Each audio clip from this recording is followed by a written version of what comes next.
Uncle আপনাদের দোকানে 20 টাকা দামের জুস আছে? 20 টাকা জুস? দাঁড়া মনে এখানে আছে, নিয়ে আসছি। এই নাও। আঙ্কেল এটা তো ডেট নেই, এই জুস তো নষ্ট হয়ে গেছে। তাই তো মনে আমি খেয়াল করিনি। তাহলে আমার টাকা ফেরত দেন। হ্যাঁ দাঁড়া, তোমার টাকা ফেরত দিচ্ছি। এই না তোমার টাকা। আচ্ছা ঠিক আছে।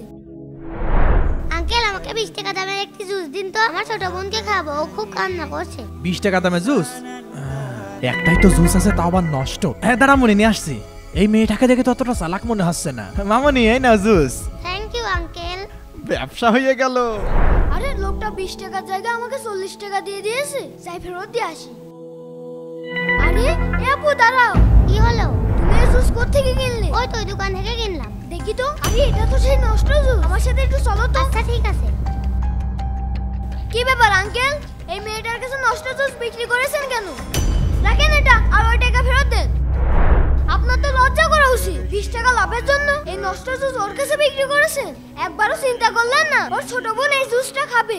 এই জুস খেলে তো বাচ্চাটি অসুস্থ হয়ে যাবে। সামান্য 20 টাকা লাভের জন্য আপনি কি মানুষের জীবন নেবেন নাকি? বাবা আমি ভুল করে ফেলেছি, আমার মাফ করে দাও তুমি। দাঁড়াও আমি টাকা ফেরত দিচ্ছি। টাকা দেওয়া লাগছে না। এই না আপু তুমি 20 টাকা রাখো। তুমি ওকে টাকা দিলে কেন? আপনি আমার 20 টাকা ফেরত দেওয়ার সময় ভুল করে 40 টাকা দিয়েছিলেন। আমি ওই টাকা ফেরত দিতে আসছিলাম। এই টাকাটা আপনারই, তাই ওকে দিয়ে দিলাম। মামনি আমাকে তুমি মাফ করে দাও। ঠিক আছে আঙ্কেল, আপনি আপনার ভুল বুঝতে পেরেছেন, এতেই আমি খুশি। তুমি অনেক ভালো ছেলে, তোমার মতো ছেলে আল্লাহ যেন ঘরে ঘরে দেয়। এই আপু আসো। ছোট্ট ছেলেটি সততার জন্য এই ভিডিওতে 10,000 লাইক চাই, এক্ষুনি লাইক করুন।